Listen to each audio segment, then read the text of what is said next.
오늘 아침 가장 뜨거운 뉴스 언박싱. 네, 뉴스 언박싱 시작하겠습니다. 민동기 기자, 김민아 시사평론가 나와있습니다. 안녕하십니까? 안녕하십니까? 안녕하세요.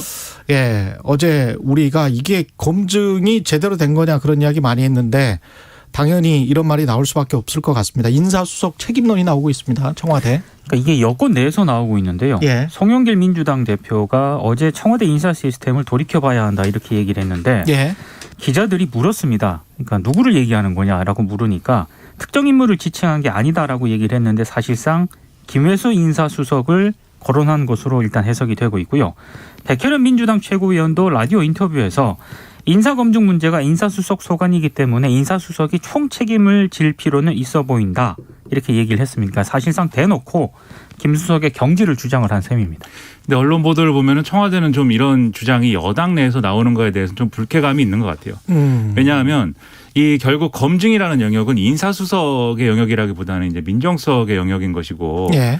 이 민정수석실에서 제대로 일을 못했기 때문에 뭐 이렇게 비판하는 건 받아들일 수 있지만 인사수석을 딱 집어서 얘기하는 것은 결국 인사수석이 대통령의 측근이다. 예. 이 얘기를 하기 위해서 그런 거 아니냐. 결국 이 대통령의 측근에 대한 문제 제기를 하는 그런 모양새를 지금 중시해서 이제 하는 얘기 아니냐. 이런 반응이 지금 나오고 있거든요. 예. 그런데 이게 총체적으로 이제 뭐 인사수석이 인사와 관련된 것들을 다 책임진다기보다도 이제 인사 시스템의 문제를 계속 얘기하는데 그렇죠. 이게 이제 인사 시스템의 문제인 것인지 아니면 이런 얘기도 있습니다. 아예 기준 자체가 지금 없는 것인지를 한번 따져봐야 된다. 왜냐하면 시스템이 있더라도 그 시스템에 따라서 나온 결론을 결국은 마지막에 이제 결정하는 건 사람이 하는 일이잖아요. 그렇습니다. 지금 같은 경우에 이제 이 김기표 전 비서관이라는 사람이 이러한 여러 가지 문제가 있다. 뭐 상가 건물을 뭐 이거 가지고 고액의 있는데 대출을 받아서 그렇죠. 뭐 50억씩 대출을 받았다. 이것은 어제도 말씀드린 바와 같이 서류 딱 보면 나오는 거거든요. 그럼요. 그게 엄청난 시스템이 필요한 일이 아닌데 그걸 봤는데도 어쨌든 인사가 그냥 된 거 아닙니까?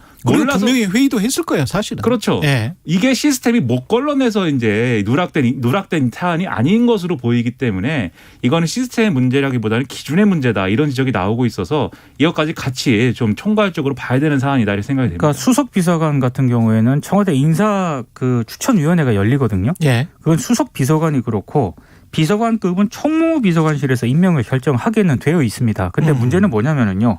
검증 보고서를 쓰지 않습니까? 예. 근데 이 검증 보고서는 비서실장에게도 모두 당연히 보고가 됩니다. 이게 무슨 예. 얘기냐면 김혜숙 인사수석이 추천을 했다 하더라도 일단 민정수석이 검증을 해야 되는 거고요. 그렇죠. 당연히 그 검증 보고서가 비서실장까지 올라갔다는 그런 얘기거든요. 그렇죠. 그러면 비서실장, 민정수석, 인사수석은 최소한 이 내용을 공유를 하고 있었다는 그런 얘기인데 모여서 한 번이라도 회의를 했을 거예요. 그렇죠. 그런데도 예. 불구하고 이걸 못 걸러냈다라고 하는 것 자체가 굉장히 큰 문제죠.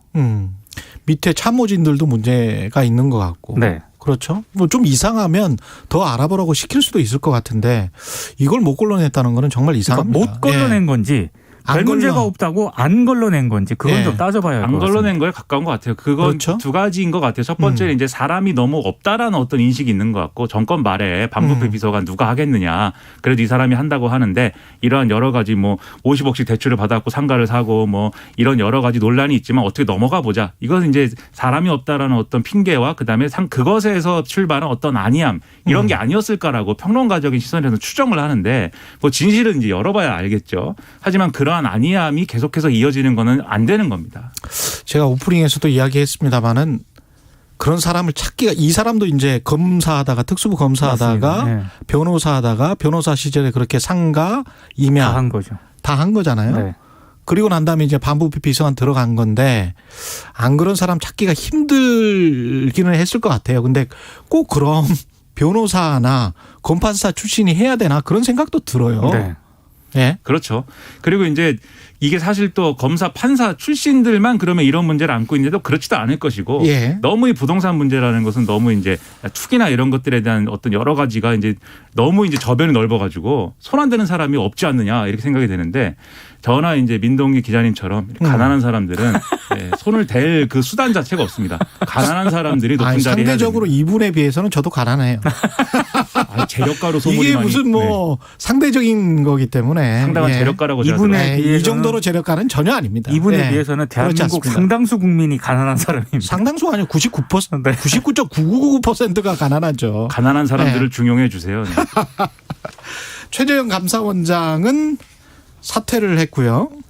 그러니까 대선 출마 의사가 있냐고 기자들이 물으니까 사임하는 자리에서 예. 드릴 말씀은 아닌 것 같다라고 얘기를 하면서요. 예. 대한민국의 앞날을 위해 자신이 어떤 역할을 해야 하는지 숙고하는 시간을 갖겠다라고 얘기를 했는데 오늘 언론들 보도를 보니까 이건 사실상의 대선 도전을 시사한 것이다라고 해석을 하고 있는데요. 그렇겠죠. 근데 사실 이게 헌정사상 초유의 일입니다. 예. 감사원장이 정치 참여를 위해서 임기 중간에 물러나게 된다는 그런 얘기인데 이게 대한민국 역사에서 저는 처음 보는 일인 것 같고요. 예. 물론 이해창, 김황식 전 감사원장이 정치권에 입문을 하긴 했습니다만 국무총리라는 최소한의 유예 기간은 거쳤거든요. 그렇죠. 근데 최재형 감사원장은 이 행보에서도 굉장히 좀 이탈한 그런 케이스라고 할 수가 있을 것 같습니다.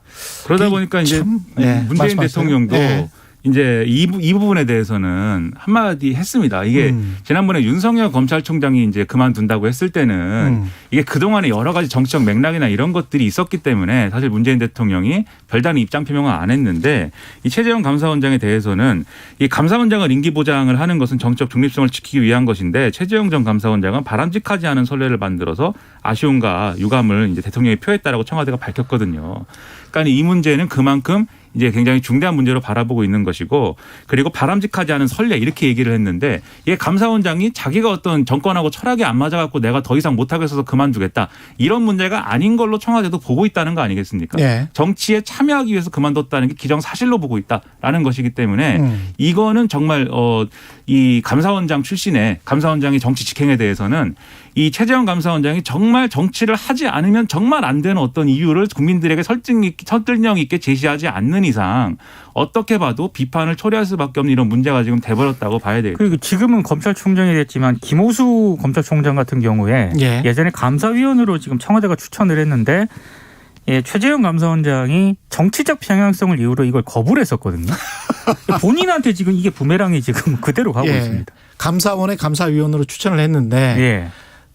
당시는 좀 친정부적인 것 같으니 감사위원 되면 안 된다. 뭐 이렇게 했다는 거 아니에요? 근데 그런 분이 지금 예. 야당의 대선 후보로 지금 예, 거론이 되고 있으니까. 그 부분이 부담스러우니까 어제는 이제 자신의 정치 진로에 대해서는 그래서 이제 안 밝힐 건데 예. 어제도 말씀드렸습니다. 지금 막 시나리오 막 나와요. 벌써 언론에 보면은 7말 8초에는 이제 국민의힘에 입당할 것이다.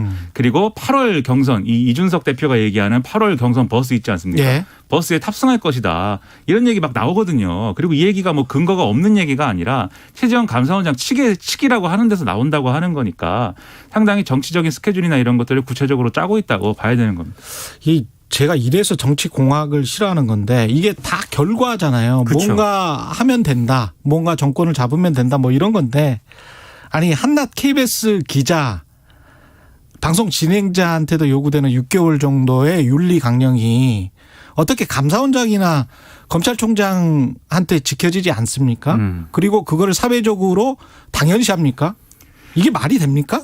그 모든 게 말이 안 되고 그리고 윤석열 전 검찰총장도 그렇고 지금 이제 최재형 감사원장도 그렇고 본인들이 이런 선택을 함으로써 감사원과 검찰의 어떤 여러 가지 정치적 독립성과 중립성이 오히려 흔들리게 되는 거잖아요. 이게 정권이 그것을 훼손했다라는 맥락하고 본인들이 그것을 이제 정치에 참여함으로써 훼손하고 있다는 맥락 두 가지 맥락 다른 건데 만약에 본인들이 정치 참여를 하지 않겠다라고 하면은 정권이 그것을 훼손했기 때문에 이 사람들이 그만두었다. 이게 정권의 어떤 정치적 부담이 되겠죠. 근데 오히려 그것을 아니게만 지금 만들고 있거든요. 언론에 대해서도 마찬가지인 것 같습니다. 이게 결국은 언론이 어떤 권력을 쫓아서 불나방처럼 가고 이런 게 정권 불문하고 이 현직 기자가 막 청와대 대변인으로 직행하고 비례대표 받아서 하루 만에 갔죠. 국회의원 가고 막 이런 일들이 정권 불문하고 막 있는데 예. 이제 그런 일들을 또 초래하는 게 언론인들의 어떤 여러 가지 비윤리적인 이런 생각들뿐만 아니라 정치권이 끌어당기는 게 또 있는 거 아닙니까? 근데 남아있는 조직 있잖아요. 그렇죠. 우리가 정치가 발전하려면 시민사회가 발전해야지 정치가 발전하는 거지 정치 권력만 발전하면 그건 권위주의 사회예요. 근데 KBS라는 이런 언론사의 조직 그리고 검찰의 독립성, 그건 검사들이 요구를 했던 거 아닙니까? 네. 그리고 감사원에 남아있는 직원들은 어떻게 되는 거예요? 아니 그리고 지금 그래요. 언론들이 이게 제대로 보도를 안 하고 있어서 그렇지 예. 오늘 한겨레 보도를 보면은요 실제로 감사원 직원들의 불만이 굉장히 많은 것으로 지금 보도가 되고 당연히 있거든요. 그럴 수밖에 없죠. 네. 검사들도 당연히 지금 불만을 갖고 있다는데. 그렇습니다. 이렇게 되면 검사들 입장에서는 그 정말 현실적으로 검사들의 권한이랄지 이런 것들 다 뺏기고 그리고 윤석열 총장은 대통령이 되는 거예요. 만약에 대통령이 된다면. 그러면 이걸 어떻게 받아들여야 되는지 그냥 그야말로 정치적으로 중립적인 검사들이라면 다시 한번 생각할 수밖에 없는 거예요. 이 상황은. 그러니까 이게 윤석열 예. 전 검찰총장이 오늘 그래서 뭐 정치 참여 선언 이거 할 건데 오후 1시에 예. 뭐 15분 동안 자기의 어떤 정치적인 비전을 얘기하고 40분 동안 이제 질의응답하고 막 이런 내용을 한다고 하는데 이게 지금 말씀드렸다시피 검찰총장이 이런 어떤 각 어떤 기관이라든지 이런 것들의 어떤 중립성을 지켜주기 위해서는 정치를 하지 말았어야 되지만 굳이 하겠다라고 할 때도 그러면 이런 악순환을 끊기 위해서는 예를 들면 검찰 출신 또는 변호사 이런 사람들 쓰지 말아야 되고 첫 번째. 그 두 번째 언론인들 이렇게 데려다가 캠프 꾸리고 이런 거 하지 말아야죠. 이런 악순환이라든가 이런 끊기 위해선. 그런데 오히려 더 적극적으로 하는 것 같습니다. 조선일보 출신 데려다가 이제 대변인 쓰다가 KBS 출신 부대변인 쓰고 저는 이런 게 우리의 직업 윤리라는 게 다 어디 갔는가 이렇게 너무 슬프고요. 오늘 눈물이 날 것 같습니다. 박정희 전 대통령이 그런 이야기 했잖아요. 내가 마지막 군인이 됐으면 좋겠다. 네. 이런 군인에. 했었죠. 쿠데타하고 이런 이야기 했었는데 이건 좀 다시 한번 생각해 봐야 될 것 같아요. 예.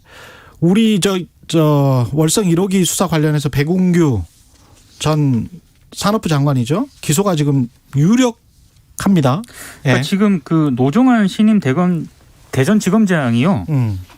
어제 김호수 검찰총장에게 기소해야 된다라는 의견으로 보고를 했다고 합니다. 예. 원래 이 같은 결론은 검찰 중간 간부 인사 발표 하루 전이 지난 24일에 이른바 그 부산체 부장회의를 열어서 이같이 결정을 했다라고 하는데요.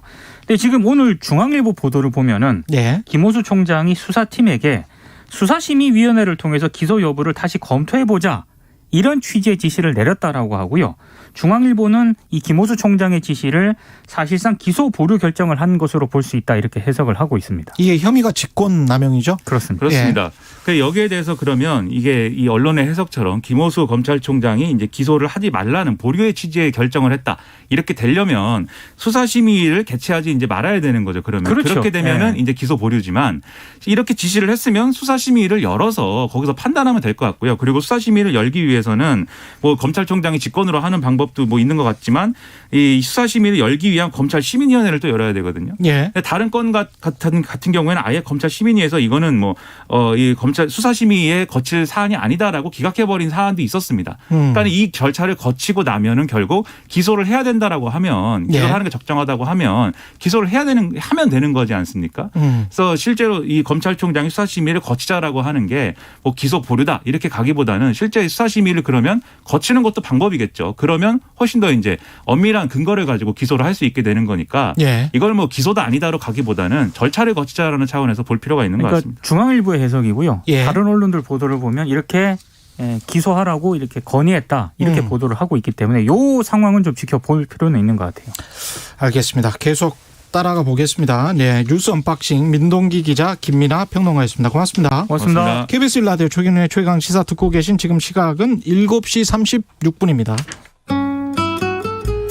내일까지 요란한 소나기가 좀 더 내리겠습니다. 우리나라 상층으로 차가